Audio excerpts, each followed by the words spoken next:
Hola, buenas tardes. Hoy vamos a ver lo que es miología de tronco, músculo de la región cérvico-dorsolumbar, músculos posteriores. Estos músculos se van a dividir en tres grupos, lo dividimos en tres grupos para entender dónde se encuentran, para poderlo ubicar a nivel de la columna vertebral. Y es importante conocer las características propias de las vértebras, porque se va a relacionar íntimamente con la columna vertebral, ya que muchos de estos músculos, por no decir todos, se inician a nivel de la columna vertebral, se van a tener inserción a nivel de la columna vertebral.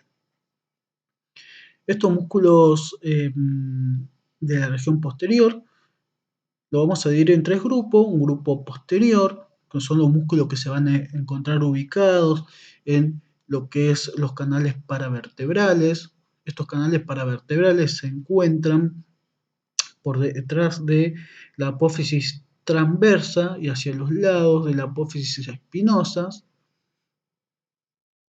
donde van a dar lugar a los músculos erectores de la espina o erectores de la columna vertebral, lo que nos permite a nosotros que nos mantengamos en una posición erguida. Después tenemos a, al grupo medio, que es un músculo que vamos a encontrar a nivel de la apófisis transversa en el mismo plano, que en este caso tenemos al músculo cuadrado lumbar, y por delante tenemos al grupo anterior, por delante el grupo medio, por delante de la apófisis transversa de la vértebra lumbar, a un solo músculo, que es el músculo psoas ilíaco, que en realidad este músculo tiene función a nivel de cadera, que es flexor de cadera, pero lo vamos a unir, lo vamos a agrupar en esta clasificación, en esta división, por sus inserciones anatómicas, que es a nivel de los cuerpos vertebrales, discos intervertebrales y apófisis transversas de las vértebras lumbares, solamente de la región lumbar. Bien, otra clasificación que vamos a ver en la clasificación en realidad de los músculos del dorso, tenemos los músculos extrínsecos del dorso y los músculos intrínsecos del dorso.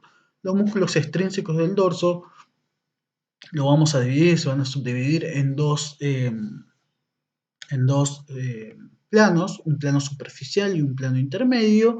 Dentro del plano superficial, que van a ser los músculos más superficiales, lo que se encuentran por arriba y algunos podemos palpar, vamos a tener al músculo trapecio, al músculo como el dorsal ancho, al músculo romboides mayor y menor y al músculo elevador de la escápula. Y en otro plano más profundo, de superficial a profundo, tenemos este plano, el plano intermedio, que va a contener al plano de los serratos, los músculos serratos posteriores, superior e inferior. Muy bien. Vamos a la siguiente imagen, que acá vemos lo mismo, la clasificación de estos músculos que van a estar inervados por las ramas anteriores de los nervios raquídeos. Y vamos a ver los músculos del plano superficial, ¿sí? De la región posterior, de arriba hacia abajo o de superficial a profundo. Vamos a tener al músculo trapecio, al músculo dorsal ancho, al músculo romboides mayor y menor y en el mismo plano al elevador de la escápula.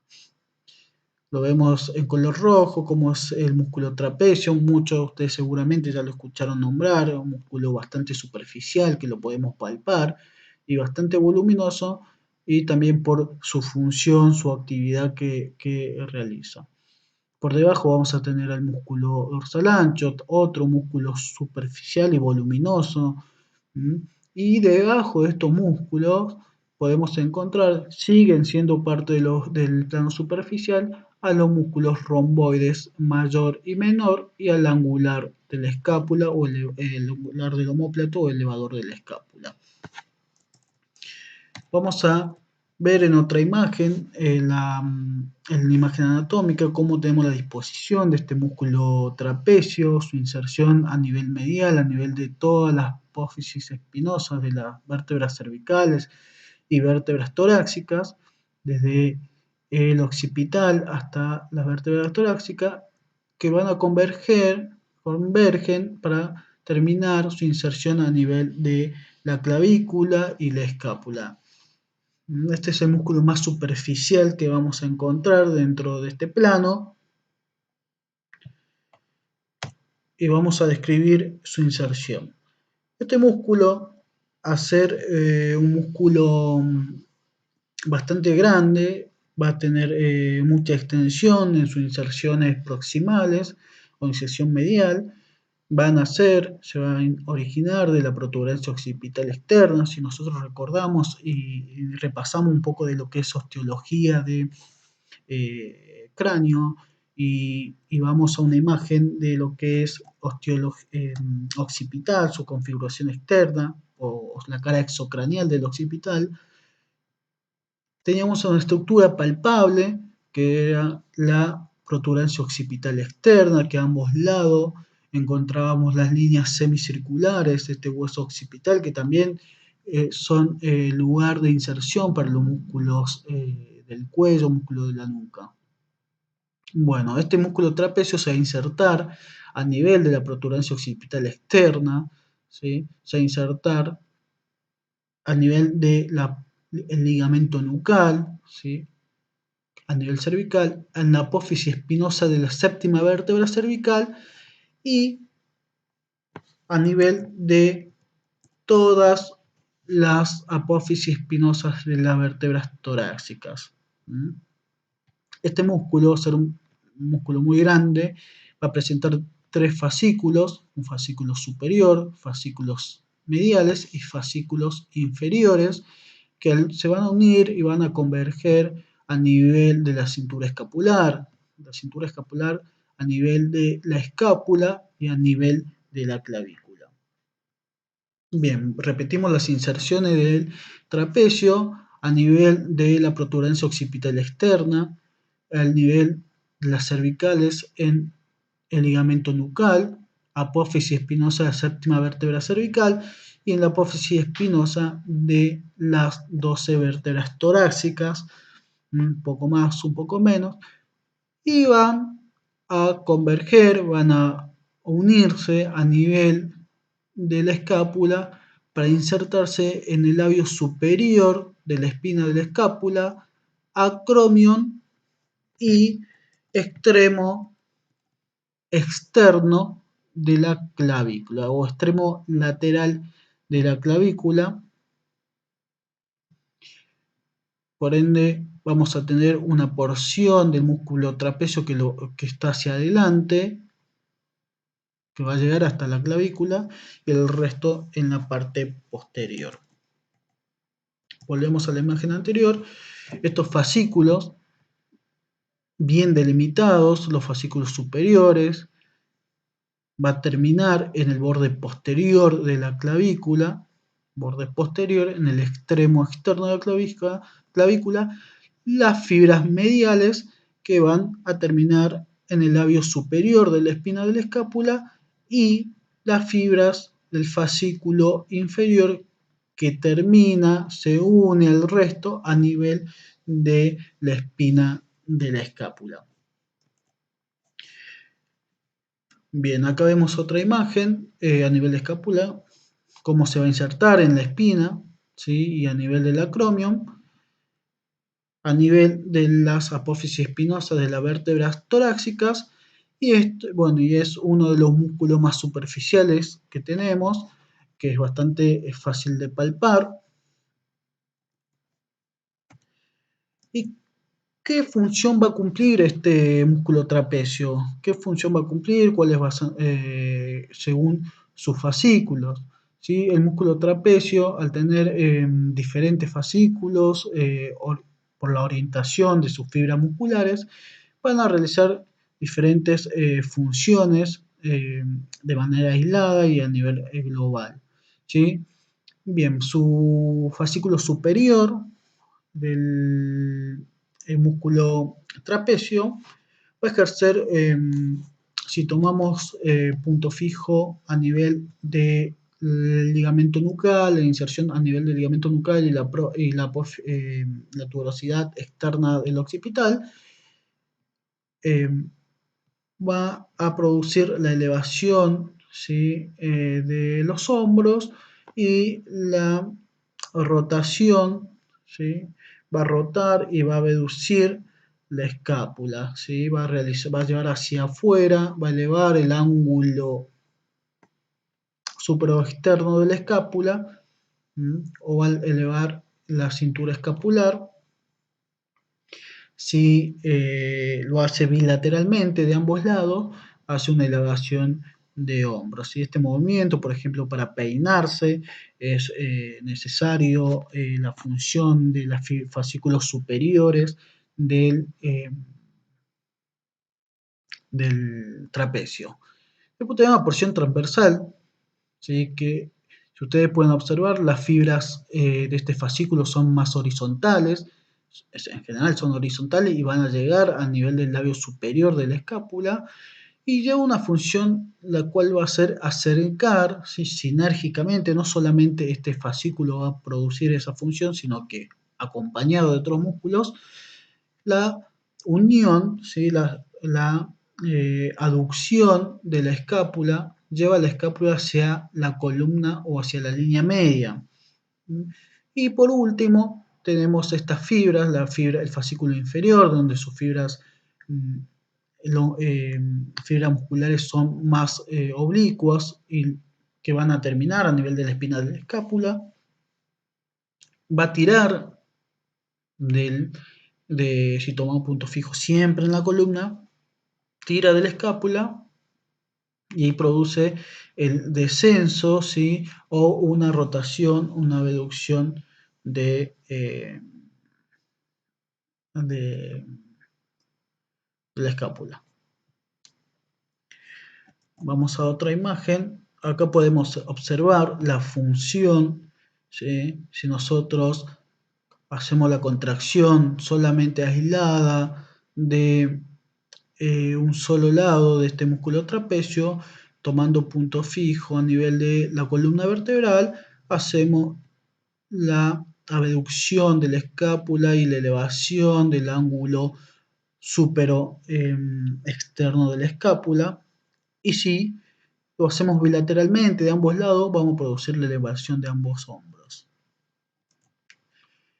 En la siguiente imagen podemos ver, según como dice la flechita, la aproximación de las escápulas hacia la columna vertebral, ya que estas fibras musculares son en sentido horizontal. Y por último, la función, ¿sí? La función de las fibras inferiores de este músculo trapecio. Muy bien. Y bueno, anatomía de superficie, acá podemos ver en esta imagen de esta persona cómo se puede observar bien la delimitación de los músculos, del músculo trapecio, de sus fibras superiores, de sus fibras, sus fascículos medios y su fascículo inferior, ¿sí? Después vamos a ver cómo también encontramos eh, otro músculo en la imagen. Otro de los músculos que vamos a estudiar es el músculo lentísimo dorsal o dorsal ancho, que es uno de los músculos más voluminosos que tenemos a nivel de la región dorsal. Y este músculo se va a originar en diferentes estructuras, como en las últimas 6 vértebras torácicas y todas las apófisis espinosas de las vértebras lumbares, en la cresta sacra, parte de la cresta tercio posterior de la cresta ilíaca y también en el ángulo de las 4 últimas costillas, ¿sí? En el ángulo posterior de las últimas costillas, y también una inserción en el vértice o el ángulo de la escápula. Vamos de vuelta. La inserción de este músculo dorsal ancho es a nivel de la aponeurosis toracolumbar, ¿sí? Esto en blanco lo que nosotros vemos, que se va a insertar a nivel de las vértebras torácicas y vértebras lumbares y cresta sacra, hueso ilíaco, propiamente, más específicamente en lo que es la espina ilíaca, perdón, la cresta ilíaca en su tercio posterior, en las cuatro últimas costillas y en el ángulo inferior de la escápula. Este músculo, a tener sus fibras musculares oblicuas que se dirigen hacia arriba, va a torsionar sobre su mismo eje para terminar a nivel del miembro superior, específicamente en el hueso húmero, que es un hueso que forma parte del miembro superior, en el surco, en el labio interno del surco intertubercular o corredera bicipital, también lo pueden encontrar. Bien, vamos a otra imagen, vamos a ver dónde se va a insertar distalmente este músculo dorsal ancho. Como dijimos, se dirige oblicuamente hacia arriba y hacia afuera para insertarse a nivel del miembro superior, en el húmero, en el labio interno del canal intertubercular. Sí, esto todavía no lo vieron, vamos a desarrollarlo en otro tema y vamos a entender un poco mejor la disposición de este músculo con relación a otros que se encuentran en el miembro superior. Vamos, esto lo que vemos acá es el tendón de la porción larga del músculo bíceps braquial. Esto es la corredera bicipital o surco intertubercular. Y en el labio interno de este surco intertubercular se va a insertar el músculo dorsal ancho.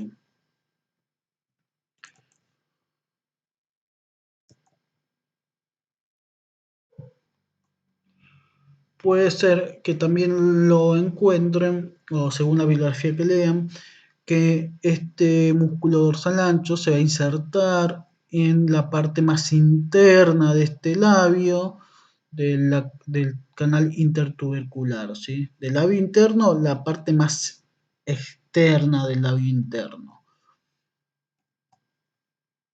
Vamos con la siguiente imagen y acá podemos ver, ¿sí?, en un preparado anatómico cómo está dispuesto esta aponeurosis toracolumbar, donde se origina el músculo dorsal ancho, ¿sí?, todo su vientre muscular, sus fibras oblicuas que se dirigen hacia arriba, para terminar en el miembro superior. Y en esta, que podemos ver exactamente cuáles son sus puntos de inserción en las últimas vértebras torácicas y todas las vértebras lumbares en su apófisis espinosa, cresta sacra, tercio posterior de la cresta ilíaca, del hueso ilíaco, en sus últimas cuatro costillas, parte de lo que es el vértice de la escápula y termina a nivel del miembro superior, a nivel del húmero, ¿sí? Puede ser que encuentren o que lean que se inserta en la corredera bicipital o en el labio, en la porción más externa del labio interno de la corredera bicipital, ¿sí? Acá vemos cómo el vientre muscular se dirige hacia arriba y está en relación con el músculo trapecio.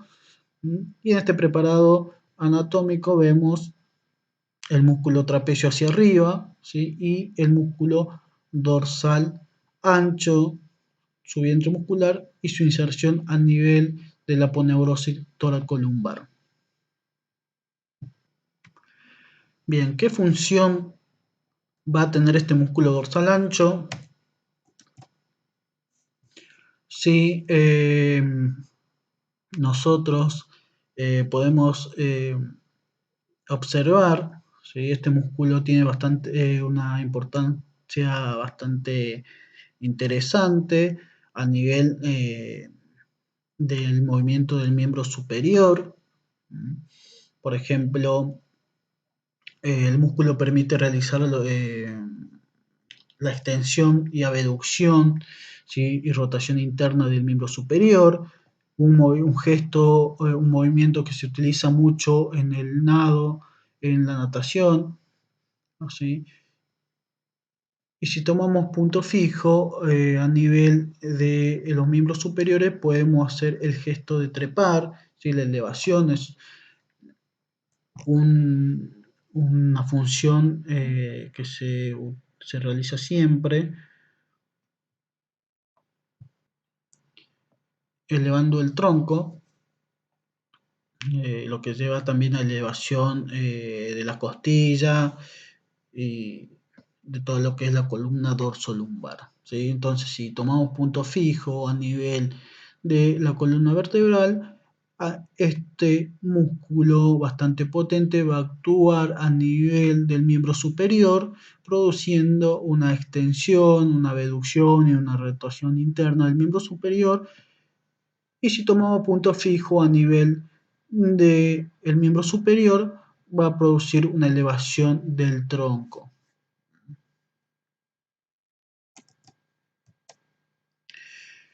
De vuelta a esta imagen, nosotros acá podemos ver en la anatomía de superficie el músculo dorsal ancho, ¿sí? La fascia toracolumbar y el músculo dorsal ancho que se dirige a insertarse a nivel del miembro superior y por arriba en relación con el músculo trapecio. Son los dos músculos más superficiales de la región posterior o la región del dorso.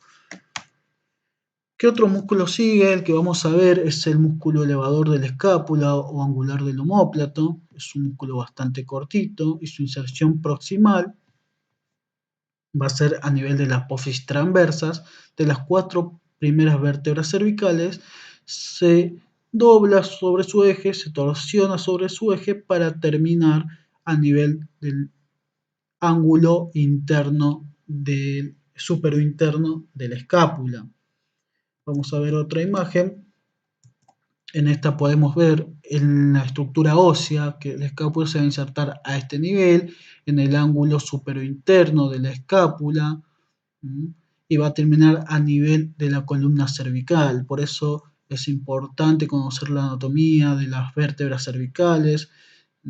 Acá en esta imagen, que se ve muy debajo, acá podemos observar la inserción, cómo viene de abajo hacia arriba, para terminar a nivel de la línea media, a nivel de las vértebras cervicales, en las apófisis transversas, ¿sí?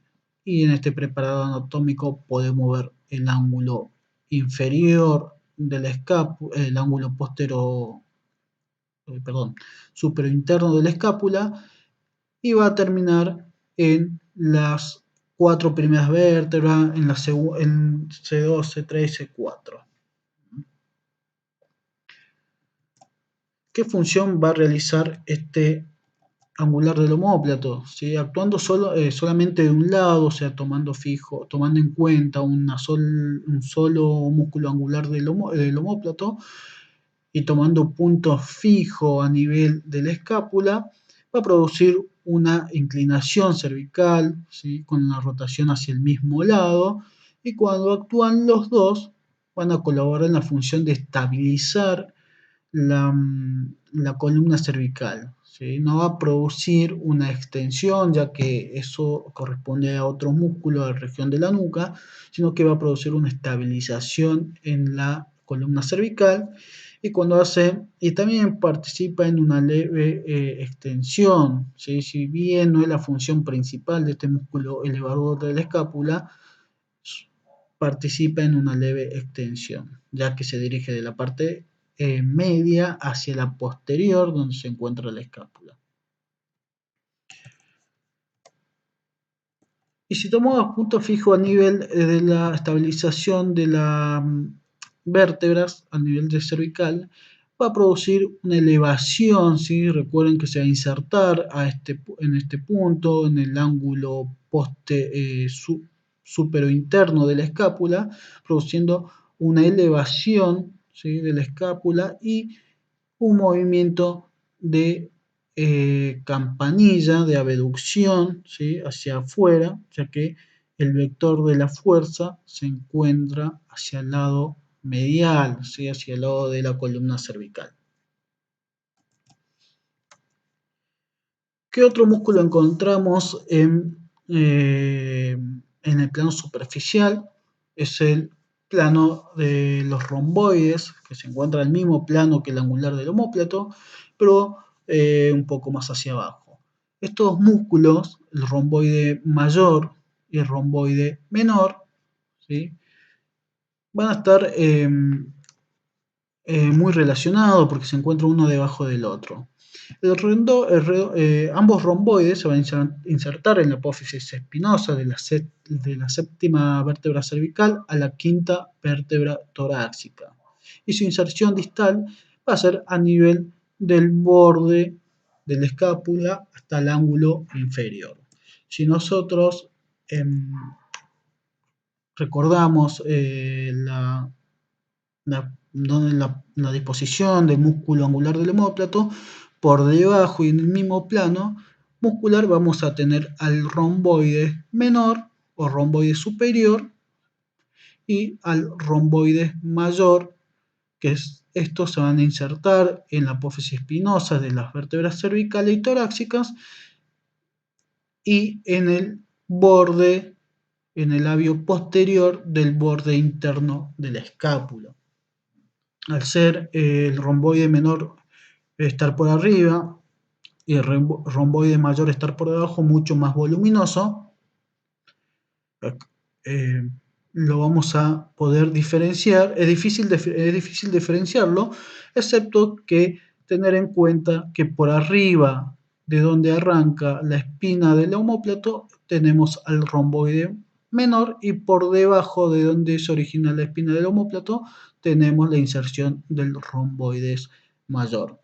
Vamos a nivel de la inserción de la estructura ósea, podemos observar la inserción del romboide mayor, la inserción del romboide menor por arriba del nacimiento de la espina del omóplato y bueno, que es el angular del omóplato, elevador de la escápula, que se va a insertar en el ángulo postero superior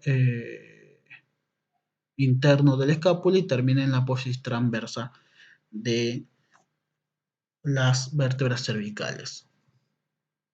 Bueno, en esta imagen podemos observar el romboides menor y por debajo de este romboides menor el romboides mayor.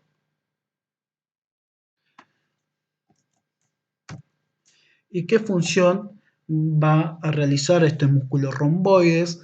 Este músculo romboides, al contraerse, obviamente ambos de manera sinérgica, realizando la misma función, va a producir la aproximación de la escápula hacia la línea media, la aducción de la escápula hacia la columna vertebral. Recuerden que esta función también la hacía las fibras medias horizontales del trapecio. Todos estos músculos no van a trabajar de manera individual, sino lo hacen de manera sinérgica.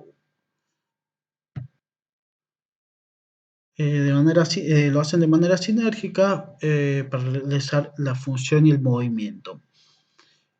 Bien, vamos con el siguiente plano muscular, que es el plano intermedio, que es el plano de los serratos, un plano de los del plano de los serratos posteriores.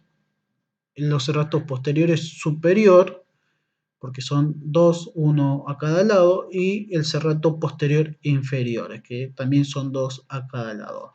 En esta imagen podemos observar por arriba la inserción de los músculos serratos posteros superiores, ¿sí? Que van a insertarse a nivel proximal en la apófisis espinosas de C7 a T3 hasta la tercera torácica, inserción distal al borde superior de la segunda, tercera, cuarta y quinta costillas. Y por debajo a los músculos serratos posteriores inferiores, que se va a insertar su inserción proximal en la apófisis espinosas de T11 a L3 y en el borde inferior de las 9, 10 y 11 y 12 costillas. ¿Mm? ¿Qué función van a realizar estos músculos serratos, estos músculos serratos? Si nosotros vemos en esta imagen un poco más detenidamente la disposición de las fibras oblicuas de los músculos serratos posteros superiores, tomando punto fijo a nivel de la columna torácica, podemos deducir que la función de este músculo al contraerse va a aumentar el diámetro de la caja torácica en sentido lateral, y el serrato posterior inferior podemos deducir que al contraerse, porque el vector fuerza se encuentra hacia abajo, al contraerse el músculo serrato posterior inferior, va a aumentar la capacidad torácica, va a aumentar el diámetro torácico en sentido longitudinal. O sea que la función a nivel de la caja torácica, la función de los músculos serratos es a nivel de la caja torácica, eh, son músculos accesorios de la respiración. Y acá podemos ver su función. ¿Sí? La función del serrato posterior inferior, ¿sí? Es el descenso de las costillas, de la novena a la número 12, y la función del serrato posterior superior es aumentar el diámetro intratorácico durante de la inspiración. Produce una elevación de la costilla, ya que estos músculos se van a insertar en el borde superior eh, de, de las costillas. ¿Mm? Durante la inspiración forzada.